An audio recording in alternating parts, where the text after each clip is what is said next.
Now I have to move on because I am just ready to talk to this person that is waiting to talk to you. Okay, now let me tell y'all something about this guy. I would run into this guy in random places, and I knew who he was because I knew he was a Toastmaster because we're Toastmasters. But he wasn't just a regular Toastmaster. I mean, I see Toastmasters everywhere, and I don't get excited when I see another Toastmaster.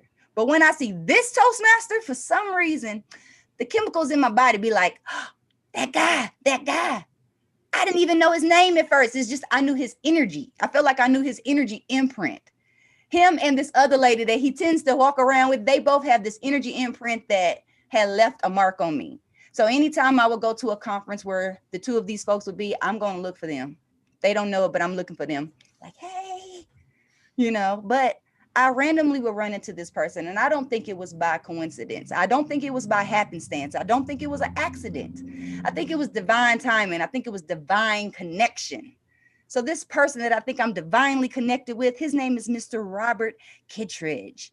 So Robert, welcome. Let's get you unmuted. Unmute yourself and say hello to everybody. Good morning. How are you, ma'am? Wow, what a ball of energy in the morning. I tell people I do not wake up like this. I wake up more like a angry monster is what I feel like, and even if I don't, I can turn into an angry monster really fast. And so every morning I wake up, I have to meditate twice. I feel like I do a meditation for my mind. I do a meditation for my body. I have to read. I have to journal. I do a gratitude journal every day. I read affirmations. I have to do the work every morning. If not, this is not me. So,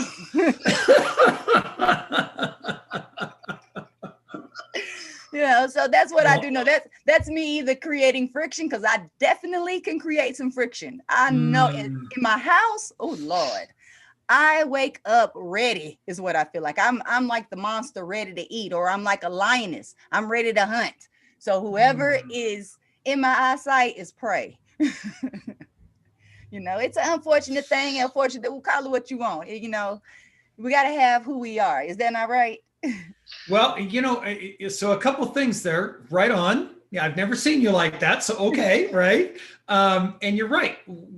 Well, we don't have to live who we are. Most people don't live who they truly are, right? They put on the facade. You and I have seen it, and you are authentic. And that's what, to really live that life that's fulfilled and everything else, it's being authentic. Now, do we have to?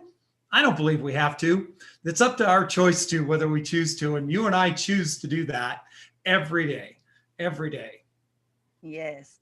I'm glad you mentioned the word choice, because that's a big word to me, because I feel like I have a choice of being happy or being upset. I have a choice of being abundant or living in lack. I think everything is a choice. We just haven't been told that. I don't think that we have a choice. What do you think? Oh my God, this conversation is starting off hot. Well, so let's look at that, right? It's one of God's greatest gifts he's given us is free will, right? But there's a universal law called the law of polarity. And it says for one thing, there's always an opposite. So, free will is a great opportunity, and it's a great danger, right? I mean, it is, the greatest danger is God's given us free will. It's given us that choice. But as we go through life, our choices are clouded by conditioning. We're not making typically decisions through our true self. We're making them through our conditioning. And when we uncover that true self, and you've stumbled on it now, you and I were talking about this as we started, when we start to clear away and know who we truly are, then we can make the choices that are aligned with our purpose, our greater good, and then thus we can impact the world in an entirely different way. Yeah.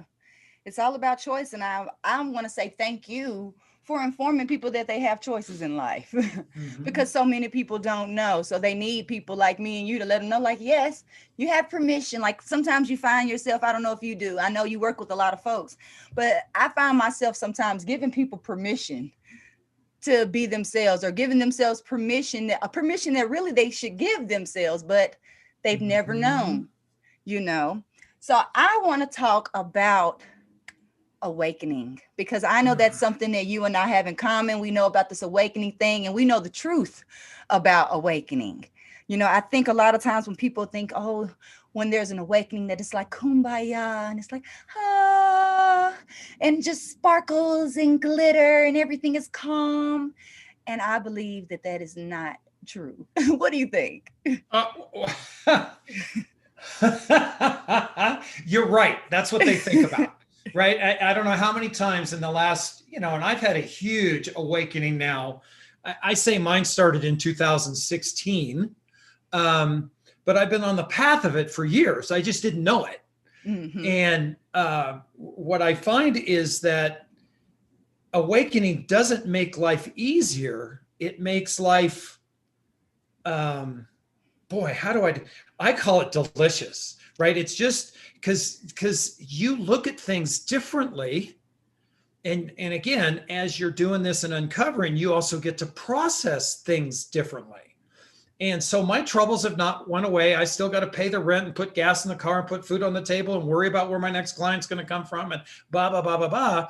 And I can do all that. I can absolutely do all that. Or again, part of my design, like yours, is to respond. So what I've really learned how to do and reduce the friction is respond to it. Yes. And life then, I mean, if we go with the flow of life, and it just gets delicious. It's just beautiful. I call it right now, people ask me, and I call it heaven on earth. I know what that feels like. Mm-hmm. I always believe that heaven or hell is where you choose it to be. Now as a young person, I had went through this thing where I was like, I don't believe in the Bible. I think that because I was very scientific. But then I kind of had this revelation along those same lines, and it just shifted my whole thinking, I always say I started on this life because of the Bible. I would tell people I read the Bible too much and I believed what it said. That's what was the original, I want to say, step to my awakening.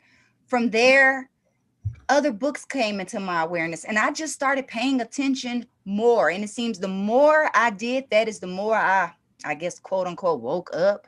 I don't know. It's like I started seeing things in a different light. I started feeling things in a different light. And the more I searched for that feeling is the more intensified it became, and I loved it. Now I seemed like a little bit of a weirdo for a while because I was living this completely different life. I'm talking about this stuff that nobody in my community or my family has ever heard of. But I was like, I don't care. We're doing this. I'm doing this. I believe that this works. And I've just been living this life that I believe works for the most part for the past 15 plus years. Now, I had a segment of years where I didn't, because I was convinced that the way I was living was wrong and that I needed to do what normal people do. There's that judgment. There's that judgment that comes to them. There's that conditioning of judgment. Yeah, absolutely. Right. And after a while, I went broke. Life was disgusting versus delicious. And I was like, no, this is not working for me. Now, I know my way of life might not be the way that most people know, but I'm going back to it. And I've spent the past 5 years, in a sense, really reconditioning my mind to get back to that place so I can be what I feel like is on the vibrational level where I belong. Versus being in some kind of low vibrational space or being around low vibrational people. It just doesn't, I don't fit in low vibrational spaces. It doesn't work well with me. That's where I experience friction. well, here's the thing, Mimi. I'm just going to point out a couple of things you're saying, because I love this, is that we are not designed to fit in. We are designed to be unique.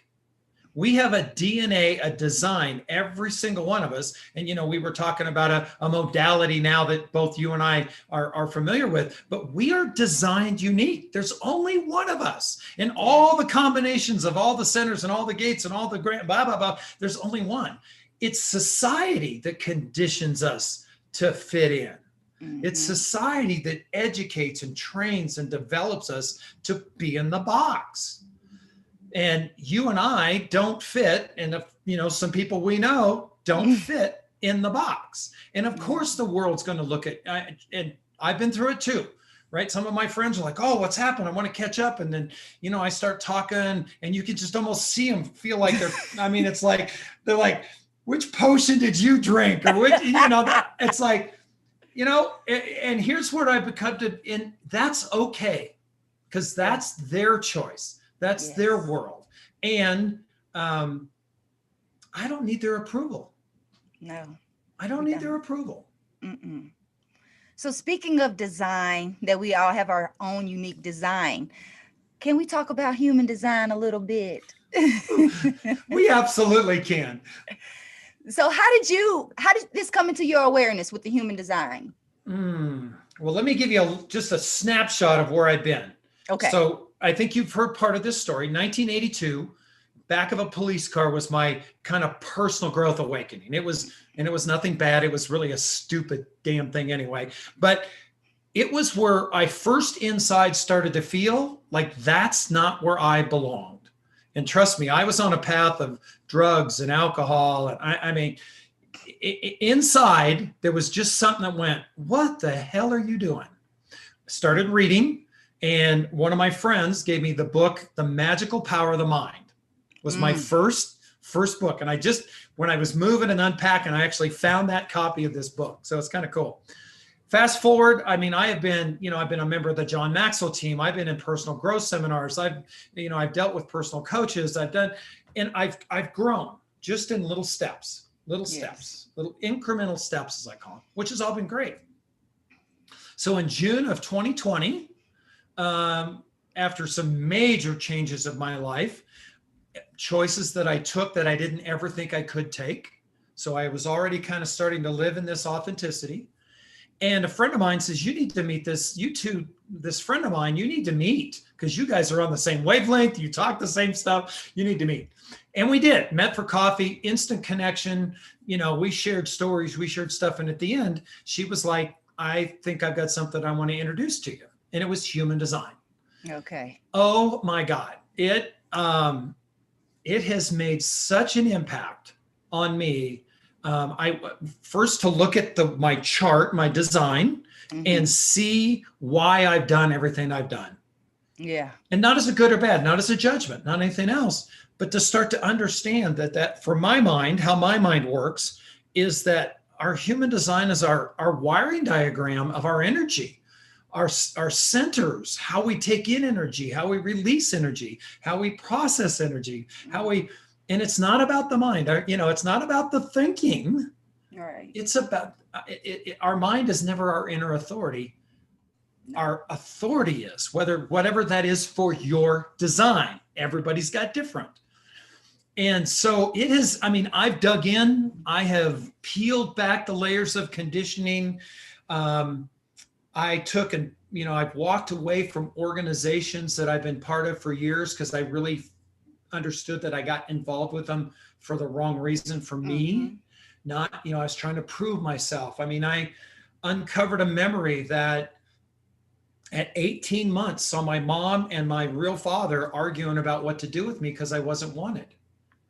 And I made up a story that I wasn't wanted and I would have to prove myself that please love me, please love me, please love me. And to figure out that I'm just love. I don't need love. But, and so, okay, I'll take a breath here. So that's how I was introduced to human design. Yes. I love it. I love it. For the people listening, how can they find out their human design? Yes. Well, and I've thought about that. So if your listeners will go to Free Gift from Robert. Okay. Free Gift from Robert. There's a survey there, like a 10-question survey to see if you're sabotaging your life. And then we can connect. We can figure out how to get your design taken care of. And there's lots of different options on where to go with it with coaching or different things. Absolutely. Okay. Yep. Free Gift from Robert.